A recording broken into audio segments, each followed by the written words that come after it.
안녕하십니까. BSG 재난안전팀의 박병주입니다. 오늘은 보이지 않는 살인자, 미세먼지에 대해 알아보도록 하겠습니다. 본격적으로 시작하기 앞서서 몸풀기로 간단한 퀴즈 하나 풀어보도록 하겠습니다. 연인들의 대표적인 데이트 코스인 남산타워. 이 남산타워는 초미세먼지 농도에 따라서 조명 색깔이 바뀐다? O일까요? X일까요? 아무래도 조명 색깔이 바뀌니까 문제를 냈겠죠. 정답은 O입니다.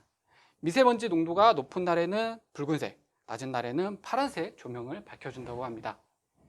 기상청 예보에 따라서 좋을 때는 파란색, 보통일 때는 녹색, 나쁨일 때는 노란색, 그리고 매우 나쁨일 때는 빨간색 조명을 밝혀줍니다. 보시면 굉장히 이쁘죠? 하지만 빨간색 조명일 때는 가면 안 된다는 거 알아두셨으면 좋겠습니다.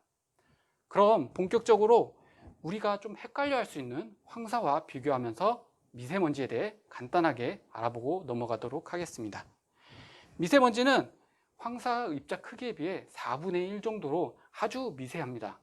그리고 공장과 자동차에서 나오는 매연이 주 원인이죠. 황사는 주로 봄에만 발생하지만 미세먼지는 1년 내내 발생하기 때문에 피해가 더욱 큽니다. 미세먼지의 주 원인은 두 가지로 나눌 수 있습니다. 국내 원인과 국외 원인. 국외 원인은 주로 중국에서 발생한 미세먼지인데 중국 동쪽 해안가를 따라서 대규모 공업지구가 조성되어 있습니다. 여기에서 발생하는 미세먼지가 북서풍을 타고 우리나라로 건너오기 때문에 우리나라에서 측정되는 미세먼지 중 50% 이상이 이 중국발 미세먼지입니다. 우리나라에서 미세먼지는 2001년부터 2006년까지는 51에서 61 마이크로그램을 유지하다가 수도권 대기환경관리 기본계획에 따라 2007년부터는 조금 감소 추세에 들어섰으나 최근에는 감소 추세가 다소 정체된 모습입니다. 아무래도 국외에서 날아오는 미세먼지까지는 차단하기 힘들기 때문이겠죠. 그러면 이런 미세먼지들은 우리에게 어떤 피해를 주는지 한번 알아보도록 하겠습니다. 첫 번째는 인체에 미치는 영향입니다.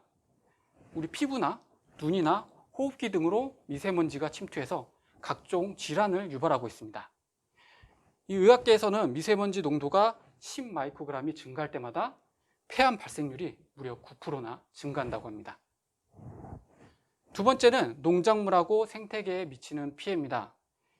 이 미세먼지가 공중을 부양하고 있다가 가라앉으면서 비닐하우스, 천장 등에 덮어지면 햇빛을 차단하면서 농작물이 제대로 성장할 수 없게 하죠.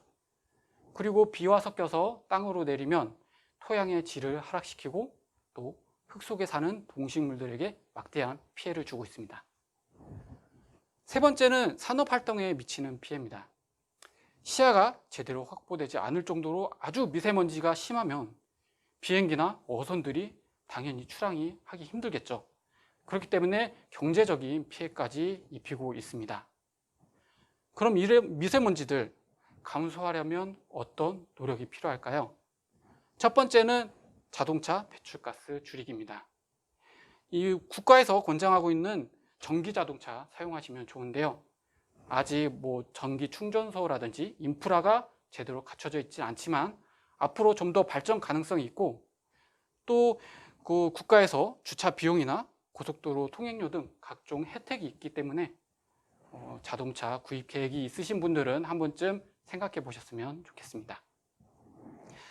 두 번째는 서울시에서 시행하고 있는 차량 이부제입니다. 자가용 말고 대중교통을 이용하는 것만으로도 미세먼지 줄이기에 동참하실 수 있죠. 또 교통체증을 해소하는 데도 한몫하실 수 있습니다. 두 번째는 사업장 미세먼지 줄이기입니다.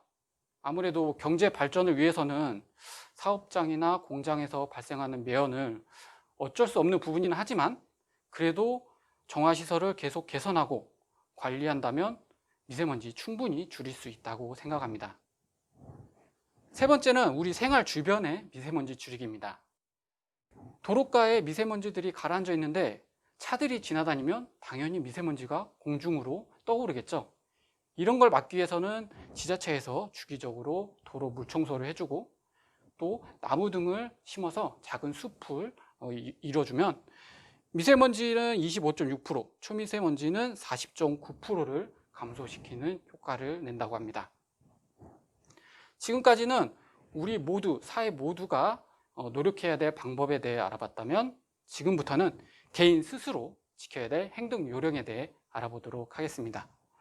미세먼지 심할 때 우리 삼겹살 많이 먹죠? 하지만 삼겹살은 별로 효과가 없습니다. 드셔야 될 때는 해조류나 채소류를 섭취하시는 게 좋습니다. 그리고 기관지를 위해서 물을 꾸준히 자주 섭취해 주시는 게 좋죠. 미세먼지가 너무 심하면 창문은 되도록 닫아주시고 물청소를 자주 해주셔야 합니다. 외출하실 때는 자가용보다는 대중교통, 하지만 미세먼지가 너무 심할 때는 되도록 외출을 삼가셔야겠죠. 어쩔 수 없이 외출을 하셨다 하실 때는 돌아와서 손이나 얼굴같이 노출된 부분은 깨끗이 씻어서 2차 피해를 방지해 주셔야 합니다. 그럼 마지막으로 마스크 올바른 선택법과 착용 방법에 대해 알아보도록 하겠습니다. 편의점이나 약국 가시면 종류별로 마스크들이 굉장히 많습니다. 하지만 우리가 마스크를 구매할 때 확인해야 되는 거 3가지가 있습니다. 바로 의약 외품인지, 식약처 허가는 받았는지, KF 표시는 있는지 이 3가지를 꼭 확인해 주셔야 합니다. KF 표시는 차단 정도에 따라서 숫자가 높아집니다.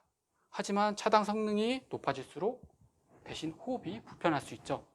그렇기 때문에 종류별로 착용해 보시고 본인에 맞는 마스크를 착용하시는 게 좋습니다. 가끔 면 마스크 착용하시는 분들 볼 수 있을 텐데 이 면 마스크는 정전기 필터 기능이 없습니다. 그렇기 때문에 미세먼지에는 꼭 황사 마스크를 착용해 주셔야 됩니다. 황사 마스크 착용 후에 재사용하신다고 세탁하시면 절대 안 됩니다.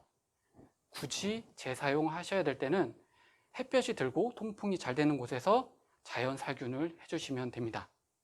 그리고 마지막으로 착용하실 때는 빈틈 없이 얼굴에 꼭 맞도록 마스크 착용하시는 거 다들 알고 계시죠? 이 포스터는 서울시에서 공모한 미세먼지 관련된 포스터입니다. 우리 모두 편히 숨 쉴 권리, 우리 함께 찾는 그날까지 모두 함께 노력했으면 좋겠습니다. 그럼 이만 영상을 마치도록 하겠습니다. 감사합니다.